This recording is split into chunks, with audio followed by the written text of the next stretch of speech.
ශීර්ෂ රෝග එහෙම නැත්නම් මේ පක්ෂඝාත රෝග කියලා සඳහන් කරනවා වලට තිබෙන සාසනික ප්‍රතිකර්ම මොනවද? ඔව් ශීර්ෂ රෝගය කියන්නේ මේ හිස මුල් කරගත්ත රෝග. ඒක කාරණා දෙකක් තියෙනවා. එකක් කායික වශයෙන් අනිත් එක මානසික වශයෙන් එන රෝග. දැන් මේ සම්බන්ධයෙන් අභ්‍යතාලංකාර හාමුදුරුවන් වහන්සේ ඒ කාලේ ආපු රෝගීන් කීප දෙනෙකුටම දීපු සමාධිමය ප්‍රතිකර්ම කීපයක් තියෙනවා. එකක් තමයි දැන් මේ අපි මේ හිස කියන එක අපි උපමා කරනවා නිවසක, කුටියක, මන්දිරයක වහලට. ඉතින් මෙතනදී ප්‍රබල සාසනික ප්‍රතිකර්මයක් වශයෙන් හඳුන්වා දෙන්න පුළුවන් ඒ වගේ ශීර්ෂ රෝග වලින් පෙළෙන රෝගීන් ඉන්නවා නම් එක්ක බුද්ධ මන්දිරයක, බුද්ධ කුටියක, නැත්නම් ධර්මශාලාවක, නැත්නම් සංඝයා උදෙසා පූජා කිරීමට නියමිත කුටියක වහල සකස් කරන්න උදව්පකාර කිරීම.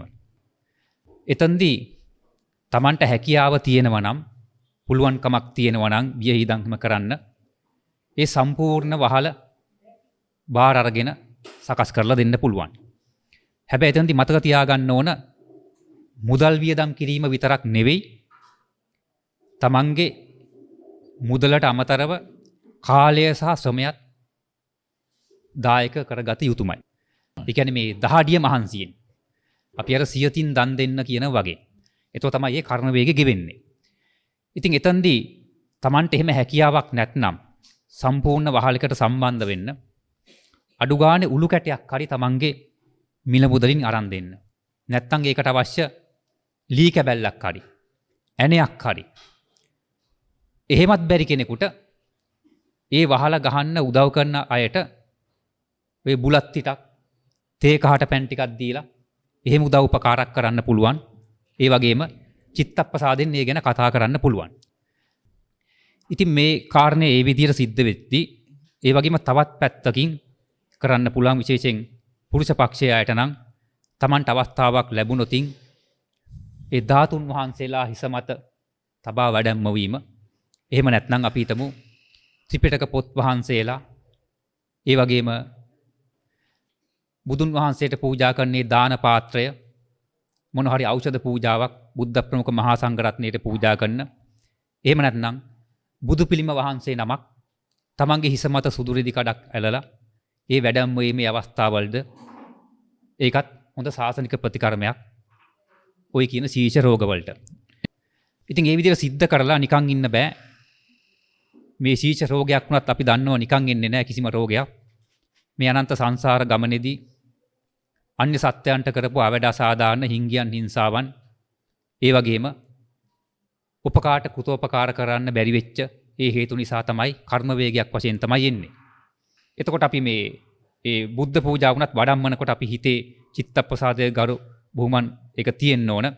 නැතුව නිකන් මේ අර කරන්නම් වාලේ මගේ මේ හිසේ රෝගය දුරු කරගන්න කියන අරමුණින් නෙවෙයි කරන්න ඕනේ. ඔක්කොටම ඉස්සෙල්ලේ සාසන කටයුත්ත කරන්නේ මේ කවුරු උදෙසාද කියන එක දැනගන්න ඕනේ. ඒ කියන්නේ ලෝකයේ අති දුර්ලභව පහළ වෙන්නා වූ සම්මා සම්බුද්ධ ශාසනයක් මුල් කරගෙන තමයි මේ සාසන කටයුත්ත කරන්න යන්නේ. කුටියක් සම්බන්ධ වහලකට සම්බන්ධ වුණත් එහෙමයි. ඉතින් එහෙම කරලා ඒ තමන්ගේ අතින් අවඩක් අසාධාරණයක් වෙච්ච අයට පින් අනුමෝදන් කළා අවසාන වශයෙන් තමයි ඒ හේතුවෙන් නැගින පුණ්‍ය ශක්තියෙන් ඒ කර්ම වේගයේ ගෙවිලා ගිහිල්ලා තමන්ගේ හිසේ රෝගය දුරු වෙන්න හේතු වෙන්න උපනිශ්‍රේ වෙන්න කියලා ප්‍රාර්ථනාවක් වුණත් කරන්න ඕනේ. පැන් වඩලා අනුමෝදන් කළා. ඊට අමතරව තවත් ප්‍රබල සාසනික ප්‍රතිකර්මයක් තමයි ශීර්ෂ රෝගවලට, හිස මුල් කරගත් සියලු රෝගවලට පහන් 1500ක පින්කම. ඉතින් ඊට අමතරව ওই 12 මහේ පහනට තෙල් පූජා කිරීමත් මෙතනදී ගන්න පුළුවන්. මොකද එතනදී අපි බලාපොරොත්තු වෙන්නේ මේ ලෝකයේ තියෙන මිසදිතු අඳුර දුරු කරලා, ඒ අවිද්‍යාන්දය දුරු කරලා ඒ ප්‍රඥා ලෝකයේ ලබා දුන්න ගුණ හෙට උපහාර පිණිස තමයි 12 මහයි පහන පත්තු කරන්නේ.